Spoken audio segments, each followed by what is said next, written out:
We left off here talking about the end of that video, and really I'd like to just look at this again here and show you something else that's going to just fully support what we're dealing with here.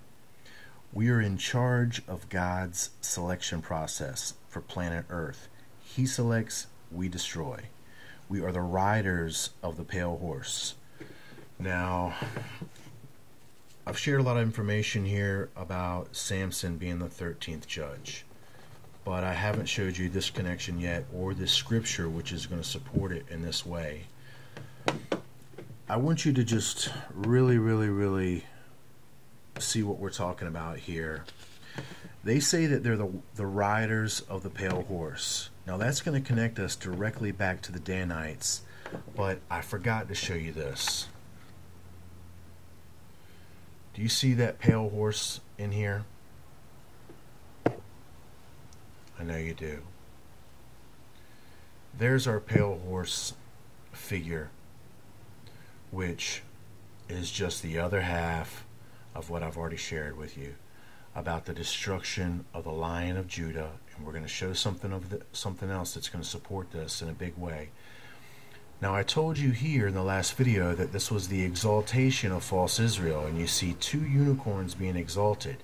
But yes, this symbolizes the coming together of both houses. One house is being put under submission, and that's going to be that of Judah. All those that are not going to obey the new rule are going to be destroyed. Now, it's interesting to note that we've got biblical scripture that's going to support that. And that's why that lady's telling us in that video, all those who will not change will die. They're going to be wiped clean from the face of the earth. Now that's interesting. So there we have our confirmation that exactly what they're telling this New Age lady on this guy's video, that they are the pale horse. Well, there's our pale horse. And it's in direct association with the Sumerian depiction of the return of the gods. And that's exactly what we're seeing. We're seeing the law being handed back to mankind in the ancient times, but this is being depicted as the gods are returning, about to take the law back from man. And that is exactly what we see is going to be the ruler of this law, is this serpent, the Meshushu dragon, which is symbolism for Marduk, who is further symbolism for his father, Enki, or Ea, Lord of the flowing waters. And that is none other than Leviathan. And there's our Leviathan there, and our little watery egg. So, wow. On the document, follows the Bible perfectly. There's our pale horse.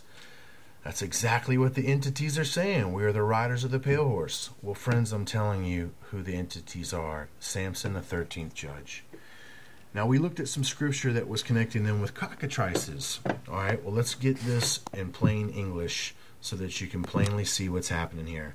This is chapter 49 of the book of Genesis. Let's look at this. Chapter 16 says, Dan shall judge his people as one of the tribes of Israel. Dan shall judge his people. Dan shall be a serpent by the way, an adder in the path, that biteth the horse heels, so that his rider shall fall backwards. Did you hear that? Did you hear that? Exactly what we're learning and discovering and seeing. Everybody say it. The New Agers are saying it. The money's saying it. Everybody's saying it. But they're not telling you. I'm trying to share with you, and with those of you who think that you understand what the Bible is really saying, it's not what the Bible is saying, guys. The Bible is written in double. And you're seeing the very code, the very blueprint for what these beings plan to bring upon us. And it's just written right here in plain English. So Samson is the coming 13th judge. Samson is the locust. We've got a little bit more confirmation too when I return. I got one more to go. I'll be back.